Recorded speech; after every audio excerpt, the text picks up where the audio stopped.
Mais uma vez, reitero, não obstante a mesa estar repleta de autoridades aqui, não espero que ninguém fale em nome do Ministério Público. Então, cada um dê a opinião, a percepção que tem a partir da sua vivência dentro do órgão, não é só perspectiva pessoal. Ninguém vai ser cobrado aqui por estar dizendo, olha, disseram que o Ministério Público disse aquilo. Não é a ideia essa. É uma opinião a respeito de alguém que trabalha dentro do órgão, conhece o órgão, tem a percepção sobre o órgão. Mariana, você começa? Before the law, there stand a guard. Tem aí? Funciona aí. Então, professor Vitor Blota, membro do Núcleo de Estudos da Violência da USP, e que nos ajudou a elaborar esse seminário aqui em parceria com o Neve. Vitor. Bom dia a todos, muito obrigado, professor Eurico, membros da mesa, colegas. Eu queria fazer uma rápida fala aqui com vocês para levantar alguns problemas mais então que a academia pode trazer para o debate, especialmente da filosofia do direito. Então, para iniciar um pouco a fala, como um prólogo, eu queria fazer uma leitura aqui. Infelizmente, a gente não pôde trazer um vídeo, mas eu queria fazer uma leitura de uma parábola muito conhecida pelos juristas, que é a parábola Diante da Lei, do Franz Kafka, que está presente no capítulo 9. Tem o vídeo no... dentro do computador ou você não tem que pegar pela internet? Tem dentro do computador. Eu vim assistindo. Dá para projetar aqui, vai ficar ruim, mas dá para pegar a ideia, você traduz. Vamos perder essa. Dá para projetar, então? Essa oportunidade. Vai falando aí que eu vou colocando. Tá. Vai puxar para lá, será? Tá. Tá. Bom, para quem não conhece, a parábola Diante da Lei então está inserida no capítulo 9 do livro Processo, então foi escrito em 1927, mas apesar de já fazer quase um século, os problemas parecem muito semelhantes. E essa parábola, então, acaba sendo muito ilustrativa para o problema do acesso à informação. O que ela busca, ela acaba revelando, principalmente, é que por trás de todo o cenário sombrio e de impossibilidade de saídas que o Kafka apresenta durante todo o livro, se nós invertermos esse cenário, é possível identificar uma espécie de teoria do direito presente em Kafka, cujo princípio básico é o acesso à informação sobre o direito, é o acesso ao direito. Então, um texto que ele escreve também, que não é tão conhecido quanto essa parábola, que chama The Problem of Our Laws, o problema de nossas leis, trabalha bem essa questão. O problema de nossas leis é que elas não são geralmente conhecidas. Elas são de posse de alguns nobres que nos governam. E ele segue em seguida. E mesmo que nós tentamos ou tenhamos acesso à lei, busquemos acesso à lei, é uma coisa extremamente dolorosa ser governado por leis que nós não conhecemos. Então, essa é uma frase muito marcante desse texto, o problema de nossas leis. Depois eu posso passar a referência para vocês. Mas a parábola em si ela é muito ilustrativa e tem muitos detalhes importantes que nós podemos tirar para refletir um pouco então sobre a questão do acesso à informação, da lei de acesso à informação. Então, não sei se espera um pouquinho, se eu leio. Será que eu... Bom, de modo geral, então, assim que a gente trouxe a ideia da parábola, na tese de doutorado que eu acabei de defender na Faculdade de Direito agora em maio, no começo de maio, eu tentei trabalhar a ideia do direito da comunicação. Então, como então a esfera pública, então esse espaço formado pela comunicação social e a comunicação política, no sentido mais da comunicação do Estado, se estrutura e como ele pode colaborar para o funcionamento da democracia. Então, o acesso à informação, nesse sentido, aparece como um dos dois pilares mais importantes dessa teoria do direito da comunicação, da esfera pública. Então, nós temos, de um lado, todos aqueles direitos e liberdades de comunicação que os cidadãos têm, e, do outro lado, todo um movimento de publicidade da lei que eles se complementam. Então, o acesso à informação, o direito de acesso à informação, então, pode ser visto de uma forma bilateral. Ele é, ao mesmo tempo, um direito subjetivo de qualquer um de ter acesso à informação sobre o direito e reflete, então, ao mesmo tempo, um dever, uma responsabilidade de comunicação do poder público.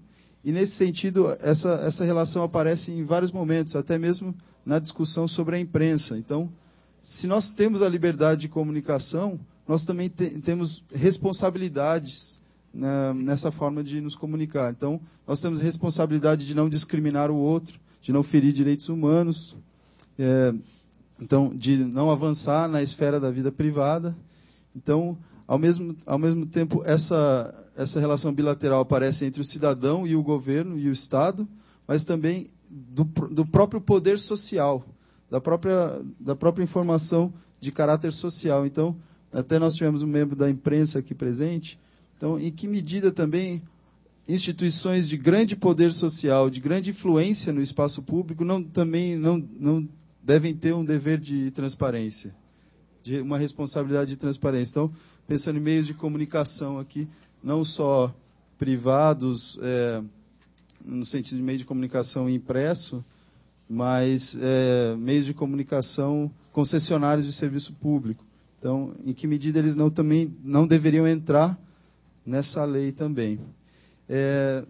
Então, a princípio, aparecem esses dois princípios básicos do direito da comunicação. Então, são as liberdades, os direitos de comunicação e os deveres de comunicação de um outro lado, que estão fazendo dois feixes, vamos dizer, seriam os movimentos do direito da comunicação. Então, desse lado, então, as liberdades de comunicação que vêm do cidadão, o interesse de buscar informação e de transmitir informação, e do outro lado, uma questão então ligada à transparência, à publicidade, que nós podemos chamar de comunicação do direito.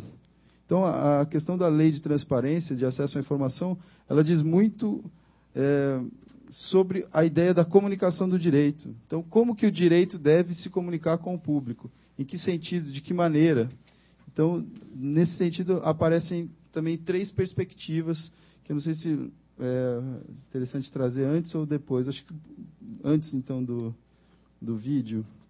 Vai estar descendo aí, mas vai demorar um pouquinho aí. Tá. Então, essas três perspectivas que eu trabalhei na tese também, então, que cruzam então, a busca por informação e o interesse de se comunicar com o dever de informação e o tipo de informação que deve ser colocada, a transparência do poder, eles podem ser lidos em três perspectivas, que dizem respeito, então, à própria teoria moderna da razão, teoria da racionalidade moderna. Num primeiro aspecto, estaria ligado à questão técnica e informacional.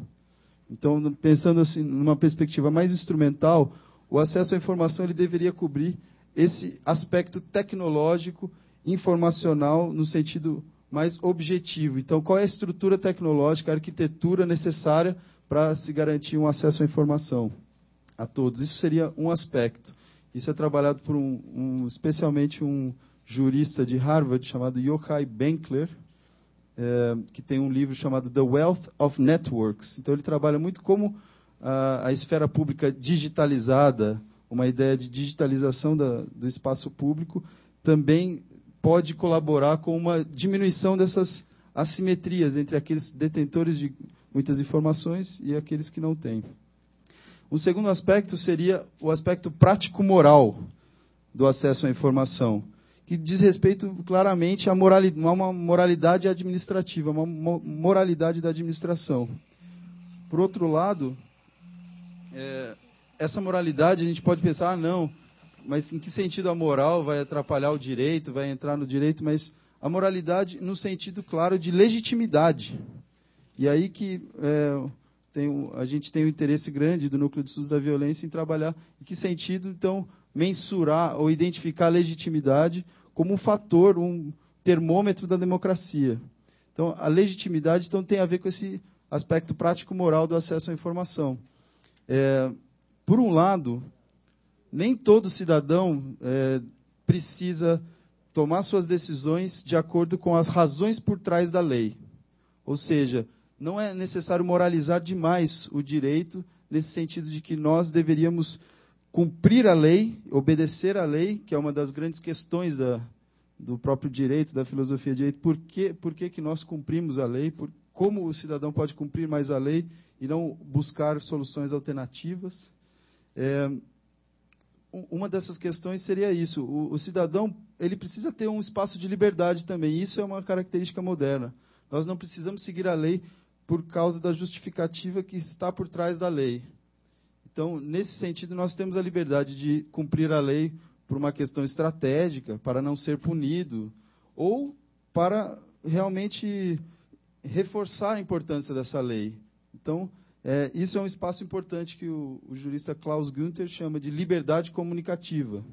Então, o cidadão, a princípio, ele não precisa seguir a lei por causa dos motivos por trás da lei. Então, o extremo disso seria, vamos dizer, um Estado autoritário, um Estado comunista, por exemplo, que obriga a haver uma ideologia forte em relação à lei, e com isso, vamos dizer, quando nós cumprimos a lei, nós não podemos saber se estamos cumprindo porque achamos que a lei é boa, ou se nós estamos cumprindo porque ela simplesmente nós vamos ser punidos, ou não podemos pensar diferente. Então, por um outro lado, essa lei, a informação por trás da lei, as razões por trás da lei, essas razões têm que estar disponíveis. E aí que o direito aparece e o direito de acesso à informação aparece. Essas informações, nós não precisamos adotá-las como uma justificativa das nossas ações, do cumprimento ou não da lei. Mas essas justificativas devem estar presentes, devem ser acessíveis. Então, se essa nova lei de acesso à informação é geral para a administração pública, para o Estado, para os 3 poderes do Estado, em que medida isso não também influencia o próprio princípio da motivação do judiciário? Então, eu fico perguntando em que sentido somente justificar as decisões pela lei é suficiente para gerar, vamos dizer, uma espécie de incorporação do sentido da lei ou do porquê aquela lei é boa e por que ela deve ser seguida. Então, muitas vezes, a falta de motivação ou a falta de conhecimento do porquê uma lei deve ser implementada ou não pode levar ao descumprimento, ou aquela questão de que a lei não pega, como nós discutimos aqui, principalmente no Brasil. Então, um último aspecto seria, fora o prático moral, seria um aspecto estético expressivo que eu trabalhei na lei. Então, muito mais ligado à ideia da forma com a qual a lei é comunicada, a forma com a qual as informações são tornadas públicas. Então, o professor aqui citou, nós temos uma publicidade, está publicado, sempre foi publicado no Diário Oficial, as informações sobre os secretários, etc., informações sobre a administração pública. Mas vamos pensar na prática. Quem efetivamente lê o Diário Oficial? O Diário Oficial é de uma leitura agradável, clara e inteligível para todos? Dificilmente os próprios advogados leem, ou só, às vezes, especificamente procuram alguma informação sobre o seu processo, e às vezes é incompleta. E será que publicar no Diário Oficial, na forma como é publicada, é um critério de publicidade da lei, ou esse critério deve ser, então, melhorado? Essa forma de acesso à informação deve ser modificada. Então, pensando, então, aqui em como novas leis podem ser implementadas através de programas, vamos dizer, de workshops sobre, com os cidadãos que querem saber daquela lei, querem cumprir ou não, para entender melhor, de forma mais clara, debaterem sobre o sentido daquela lei, para que nós não sintamos que seja uma lei imposta, de cima para baixo. Então, se vamos dizer, numa teoria do direito, no Estado de Direito democrático, em que o poder emana do povo, a sociedade realmente devia ter mais meios para poder aceitar ou não o direito. Então, nesse sentido, aparece bem claramente, vamos dizer, 3 aspectos que essa lei precisa seguir. Esse tipo de acesso à informação deve ser veiculado para as pessoas. Então, é mais ou menos nesse sentido que eu queria fazer a minha fala. E então, aí a gente pode fechar com a parábola. Isso, vamos dizer, é um início do filme O Processo. Foi dirigido pelo Orson Welles, que ele apresenta bem na parábola, vamos dizer, como se fosse um introito da própria obra do Kafka. Essa parábola. Vamos lá.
Before the law, there stands a God. A man comes from the country begging admittance to the law. But the God cannot admit him. Can he hope to enter at a later time? That is possible, says the God. The man tries to peer through the entrance. He had been taught that the law should be accessible to every man. O homem do campo, então, aprendeu que a lei devia ser acessível a todos. I am very powerful, yet I am the least of all the gods. Bom, agora uma questão então de acesso à informação, a pedir para quem não pega diretamente o inglês. Então, é um homem do campo que chega diante da lei. Diante da lei há um porteiro, um segurança, um guarda. E o homem do campo aprendeu que todos deveriam ter acesso à lei a todo momento. Vamos dizer, esse é um princípio, uma coisa que ele aprendeu numa própria vivência, numa experiência. Ele pergunta se ele pode entrar na lei. E o guarda fala, é possível, mas não agora. E olha, se você quiser tentar, olha, eu estou falando, agora não pode. Mas se você quiser tentar, lá atrás, existem outros guardas muito mais poderosos que eu mesmo não consigo nem olhar para eles. Então, começa mais ou menos esse debate entre os dois. Hall to hall, door after door, each guard is more powerful than the last. By the guard's permission, the man sits down by the side of the door, and there he waits.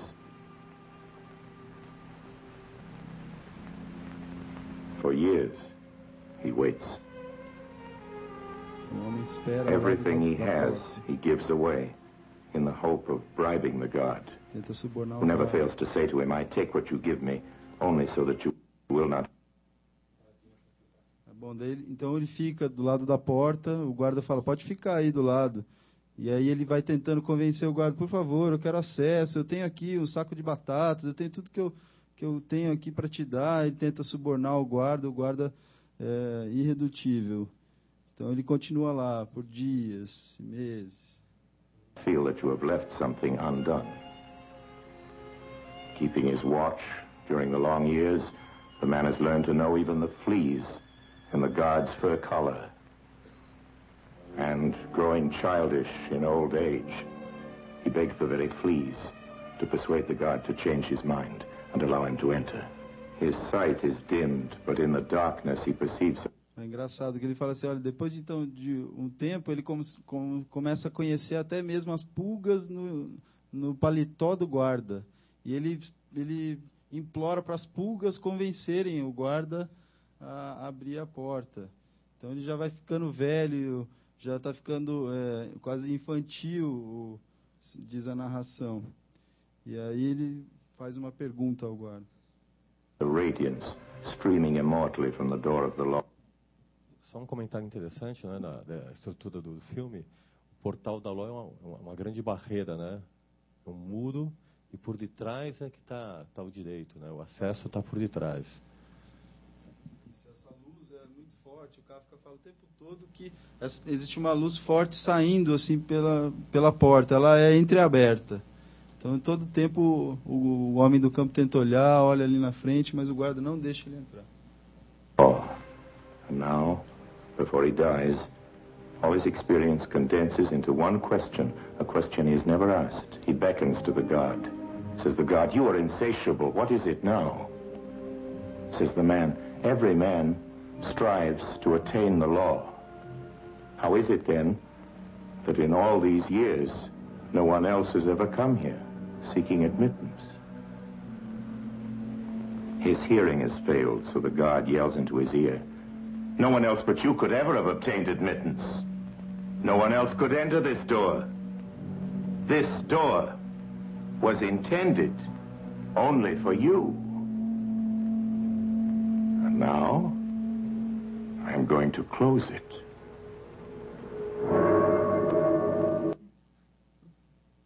Então, acho que também tem uma discussão importante no Kafka sobre a questão da autonomia do indivíduo. E o quanto o indivíduo quer buscar a lei mesmo ou não. Porque o guarda vira e fala, você pode até tentar entrar, mas eu já te aviso, eu nem entendo o guarda seguinte, ele é muito mais poderoso que eu, o outro é mais ainda. Então, não há um impedimento tão forte assim. Então, e durante o livro do Kafka aparece muito isso. Quando o personagem de Joseph K. busca mesmo, com alguma força assim, os seus direitos, ele recebe, ele não tem obstáculos. Então tem muito uma discussão sobre a autonomia do indivíduo também. Eu acho que não se aplica tanto ao nosso caso, mas por um lado também, nessa sensação de que, olha, nós nem vamos entender mesmo, por que vamos querer acesso à lei? Então essa discussão acaba sendo ilustrada por esse texto. Eu acho que, de modo geral, então, era isso que eu tinha para falar. Então, agradeço aí a todos a atenção. Obrigado.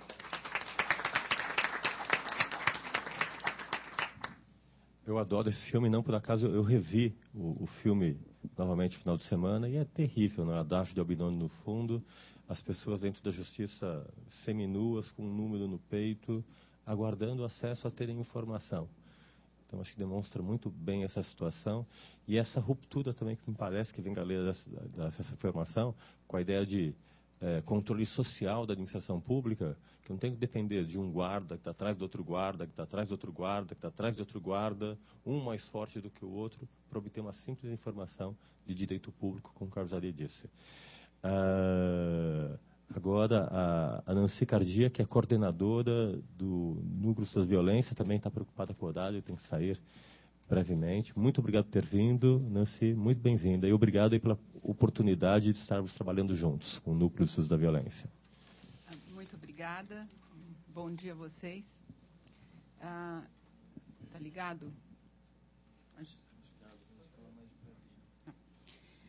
Bom, eu ouvi só uma parte dos meus colegas que antecederam na primeira mesa, mas eu vou me permitir aqui dar uma de pitonisa, não de Delfos, mas uma...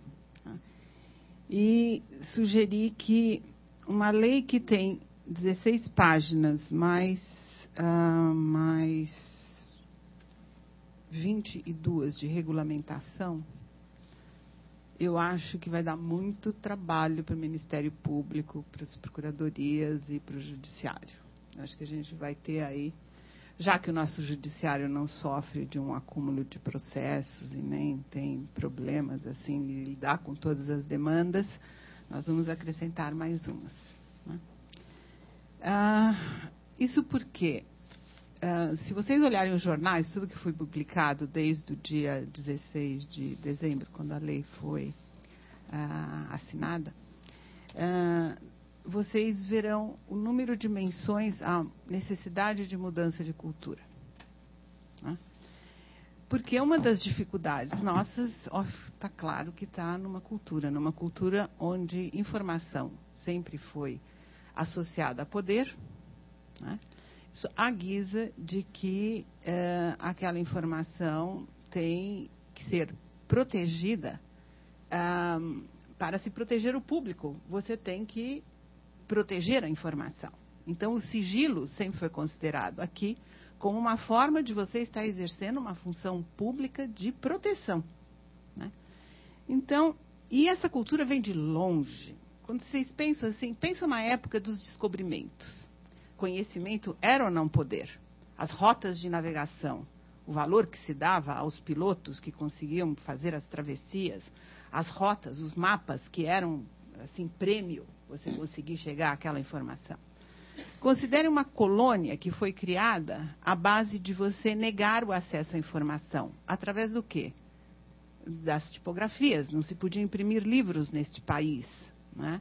Até meados do século XIX. Né?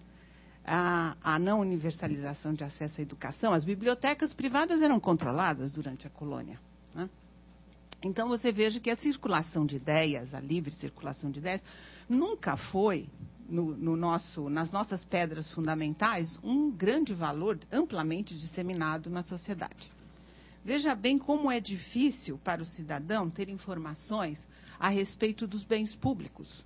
Uma cidade como São Paulo, entende? Quem sabe exatamente onde estão as áreas públicas? Alguém sabe? Alguém conhece? Se você procurar a prefeitura e pedir para eles listarem as áreas públicas, você obtém essa informação? Mesmo antes da lei, né? Você obtém informações a respeito, já que a gente está falando aqui das questões fiscais, os mapas de arrecadação da prefeitura, alguém sabe quantas versões existem para uma mesma região? O que é que ocorre? Quem paga, quem não paga? Né? Por que a Procuradoria da Prefeitura, a Secretaria de Justiça, não entra com ações contra pessoas que não pagam os IPTUs há mais de 5 anos? Né? Então, nós temos problemas gravíssimos, né, que foram se acumulando ao longo dos anos, ao longo dos séculos, e de tradições. A informação não circula dentro do Estado. Ela não circula entre poderes do Estado. Você pega o Ministério da Saúde, todas as suas informações são enviadas para os outros ministérios que deveriam estar atuando, por exemplo, Previdência, Justiça, né, as questões habitacionais, porque a maioria dos problemas com os quais cada ministério lida, na verdade, eles são interdisciplinares e eles atravessam ministérios. O mesmo ocorre nos estados e a mesmíssima coisa ocorre nos municípios. Cada um trabalha com a sua área como se ele fosse um senhor absoluto. Pior, a informação não circula entre administrações. Sai um administrador público hoje, entra um outro amanhã, do mesmo partido político, e você verá que há ruptura no fornecimento da informação, há ruptura nos programas, entende? Apesar de, em teoria, você ter uma continuidade. Essa continuidade é só em teoria. Então, vocês vejam o tamanho do desafio que nós temos pela frente. E cidadãos que foram, historicamente, também afastados do acesso a essa informação. E quando a buscam, são maltratados, sim. Então, você precisa ter muita perseveração, você precisa ter muita vontade, entende? Você precisa ter muito tempo livre, você precisa ter recursos para ficar pagando as idas a esses escritórios, a esses espaços, solicitando sempre e reiteradamente a mesma informação. Existem 80 países hoje em dia que têm leis de acesso à informação.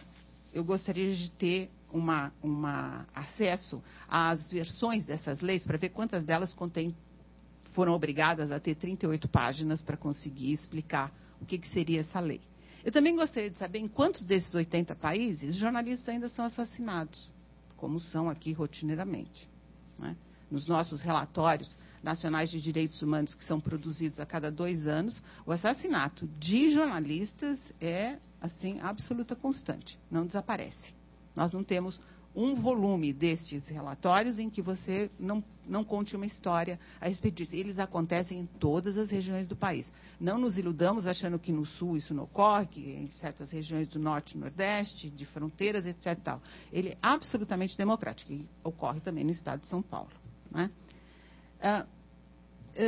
Se você quiser fazer esse relatório, como nós fazemos, você já vai se defrontar com um enorme obstáculo, porque você precisa da colaboração das secretarias relevantes em cada estado da federação. E os nossos 12 anos de experiência nessa área têm revelado que é praticamente não existente.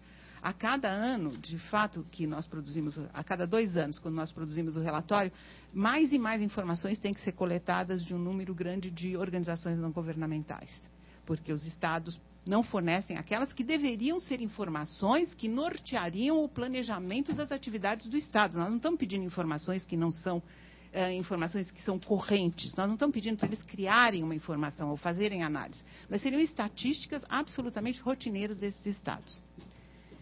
Há umas 10 dias atrás, a Folha de São Paulo, numa edição, acho que de sábado ou domingo, foi no fim de semana, apresentou um estudo no caderno cotidiano a respeito da distribuição de área vegetada na cidade de São Paulo, quarteirões que têm vegetação e sobre a questão de coleta de lixo. E ela fez questão de ressaltar que ela tinha baseado aquele mapeamento com base em informações privilegiadas que ela recebeu do IBGE, que são informações originadas no censo 2010, né, por área da cidade, por região, por setor censitário. Vocês sabem, a cidade é dividida em distritos censitários e cada distrito é dividido, por sua vez, em setores, que é a menor unidade de território onde você coleta informações, né, e que permite você fazer análises e estudos, né, a respeito da distribuição de fenômenos na cidade de uma maneira mais refinada e de uma maneira muito mais que te permite estabelecer relações de causa e efeito. Tá? Essas informações privilegiadas não estão abertas para as universidades. Nós temos estudos que estão paralisados sobre por que caíram os homicídios no estado de São Paulo, em particular na região metropolitana de São Paulo, que vocês vejam, é um tema que não tem importância e nenhuma prioridade, quer para o setor público, quer para a sociedade. Você saber por que efetivamente caíram os homicídios não tem importância para você fazer planejamento de política pública. E, no entanto, nós continuamos sem o acesso a essa informação por parte do IBGE. Por quê? Porque as informações dos setores censitários, eles estão soltando de uma forma homeopática, né? E os trabalhos e as pesquisas das universidades não são considerados áreas privilegiadas. Não estão pedindo um privilégio, isso é uma informação que deveria ser pública e deveria estar disponível a todos aqueles que podem utilizá-la o mais rapidamente possível, né? E essas dificuldades da academia de produzir conhecimento de qualidade não se restringe a acessos a informações tipo IBGE, né? Nós temos pesquisas sobre, por exemplo, o que explica a grande impunidade nos casos de homicídio. De novo, um tema de pouquíssima importância, né, para a sociedade. Por que é que, praticamente, o que a gente estima, 90% dos homicídios ficam impunes? Não é importante a gente saber, porque também não precisa corrigir esse número de maneira nenhuma, né? Então, você, para fazer esse tipo de pesquisa, você precisa acompanhar os casos a partir do momento em que eles são registrados até o caso em que eles sejam eventualmente julgados ou, quando eles são arquivados, entender por que são arquivados. 12 anos de pesquisa sobre isso no Núcleo de Estudos da Violência e o meu colega, Sérgio Adorno, tendo que contar com a ciclotímica boa vontade da Secretaria de Segurança Pública do Estado de São Paulo. Por quê? Porque, dependendo de quem chefia esta secretaria, você tem ou não acesso às informações que você precisa para poder acompanhar os processos ao longo do tempo. Se não fosse o Ministério Público do Estado de São Paulo, ele não teria conseguido concluir o estudo. Pesquisas sobre a presença de drogas em vítimas de homicídio, de substâncias, né? Álcool, drogas legais ou ilegais, tal. Pesquisa desse tipo já foi tentada ser realizada aqui no Estado de São Paulo e foi bloqueada em determinada... Uma parte dos dados foram coletados, outra parte bloqueada porque, de repente, o Instituto Médico Legal resolve não cooperar. Então, vocês vejam, também é importante ou não saber se as vítimas de homicídio apresentam traços de substâncias no seu organismo. Se você quer saber se existe uma relação entre o consumo e o homicídio, você teria que ter essas pesquisas. No entanto, elas são absolutamente interrompidas. Então, vocês vejam, ao longo da história, nós tivemos bastante problemas nessas áreas. Eu gostaria de esperar que, a partir do dia 16 de dezembro do ano passado, esses problemas deixarão de existir. Mas, na minha provecta idade, né, e tendo visto passar bastante água por baixo da ponte, eu acho que um país onde, mais ou menos os últimos 150 anos da nossa história, para não falar desde sempre, permanecem como uma espécie de névoa, que ocasionalmente algum jornalista muito persistente vai lá e faz uma pesquisa muito interessante, e relata de uma maneira mais interessante ainda aquele aspecto que nos revela fatos absolutamente inusitados, né? Eu acho que nós estamos fadados a penar por algum tempo nesse campo. Então, eu não queria ser muito pessimista, mas eu acho que nós precisamos estar preparados, porque a batalha não vai ser pequena. Muito obrigada.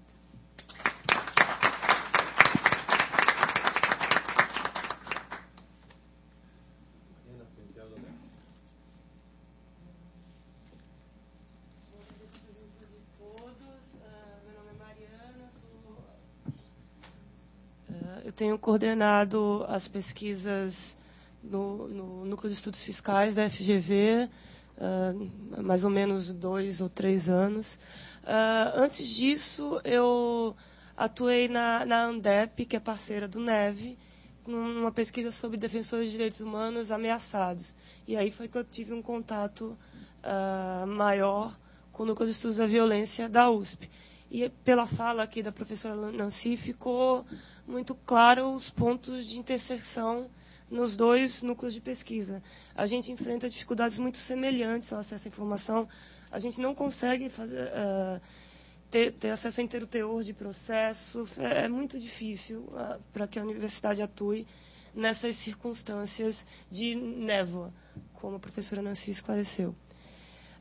Na minha fala aqui, eu quero trazer algumas dificuldades que ficaram mais claras para nós, do Núcleo de Estudos Fiscais, sobre a transparência e que apareceram para nós no decorrer de um trabalho que a gente vem realizando com os Estados da Federação, que é o projeto Índice de Transparência e Cidadania Fiscal, que envolve a busca por um índice que visa a construção de um índice que visa aperfeiçoar os sites dos estados.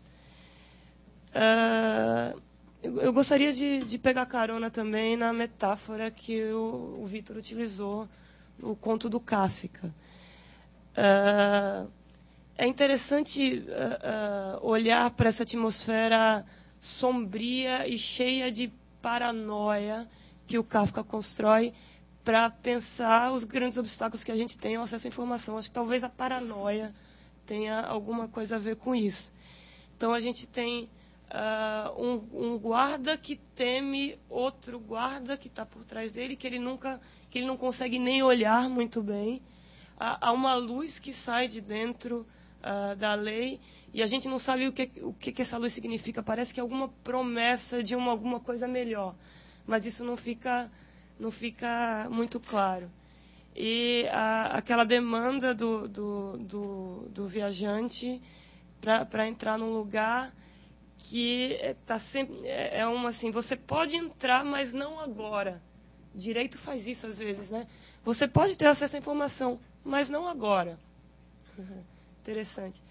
E esse não agora é também um empecilho para uma tomada de atitude mais forte por parte do viajante. Ele fica ali passivamente esperando que o guarda decida-se sobre a possível entrada dele na lei.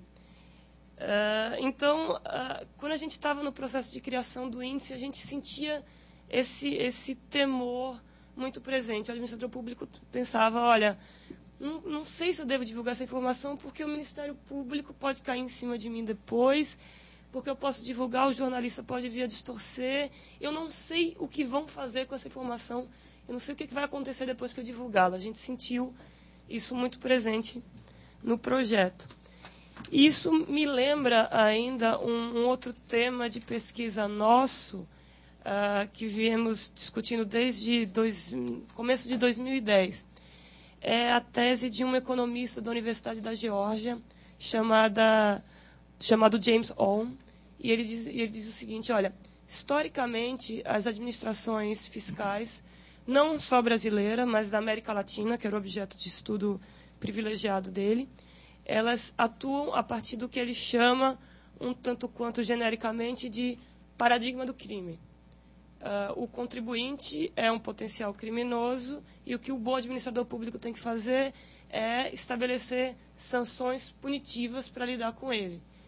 Então, o pressuposto do paradigma do crime é o seguinte: a administração tributária funciona bem quando ela provoca temor no contribuinte. E aí o James Owen faz uma crítica a esse tipo de posicionamento e diz o seguinte: as administrações fiscais podem ser mais inteligentes que isso e podem aprender a utilizar outros instrumentos que não apenas altas multas. Administrações tributárias podem aprender a construir uma relação de mais confiança com o contribuinte e podem, sobretudo, os fiscos podem aprender a se relacionar melhor entre si, construir redes. A transparência é condição de possibilidade desse tipo de reestruturação do relacionamento entre fiscos e contribuinte, com esse escopo de gerar mais cooperação fiscal. E na verdade, é um diagnóstico que não é nosso, do Núcleo de Estudos Fiscais, mas é do Fernando Rezende, é um economista que vem estudando os dilemas fiscais no Brasil há muito tempo, e também do Fernando Abruzzo, cientista político da Escola de Administração da FGV.